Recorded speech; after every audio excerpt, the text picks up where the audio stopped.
بسم اللہ الرحمن الرحیم۔ رب وہاں سے دروازہ کھولتا ہے جہاں سے سوچا بھی نہیں ہوتا۔ میں جہاں جمعہ پڑھنے جاتا ہوں وہاں ایک مولوی صاحب ہیں۔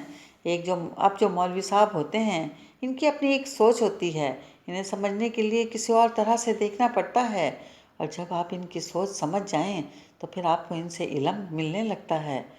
وہ نماز سے پہلے تمام صفوں کے درمیان ایک 4 کونوں والا کپڑا پھراتے ہیں جس میں لوگ حسب توفیق یا حسب تمنا کچھ پیسے ڈال دیتے ہیں۔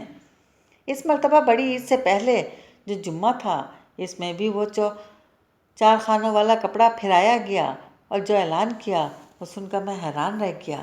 وہ اس طرح سے تھا، اس مرتبہ دوحہ قطر سے کوئی صاحب آئے تھے، انہوں نے مجھے 5,000 روپے دیے ہیں۔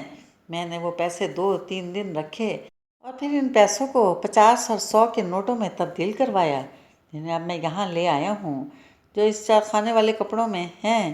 عید قریب ہے۔ ہم سارے کے سارے لوگ صاحب حیثیت نہیں ہیں، اور جس بھائی کو بھی ضرورت ہو وہ اس کپڑے میں سے اپنی مرضی کے مطابق نکال لے۔ مولوی صاحب کہتے ہیں کہ ہم پڑھتے ہیں 10 دنیا اور 70 آخرت، آخر دینے سے کچھ فائدہ ہی ہوتا ہے نا۔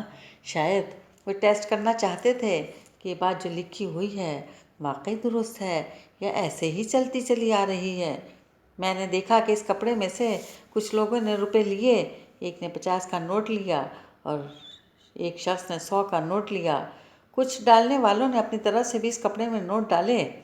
اگلے دن میں مولوی صاحب سے ملا اور ان سے کہا، گزشتہ روز آپ کا عجیب و غریب تجربہ تھا، ہم نے تو آج تک ایسا دیکھا نہ سنا۔ تو وہ کہنے لگے کہ جناب، جب میں نے آخر میں اس رومال یا کپڑے کو کھول کر دیکھا اور گنا تو 6,500 روپے تھے۔ اب یہ بات میرے جیسے پڑھے لکھے آدمی کے ذہن میں یا دانشمند آدمی کے ذہن میں نہیں آئی۔ ایک ان پڑھ کبھی کبھی ایسے ماحول یا تجربے سے گزرتا ہے اور پھر ایسا نتیجہ اخذ کرتا ہے جو مجھے کتاب والے کو بھی نہیں ملا۔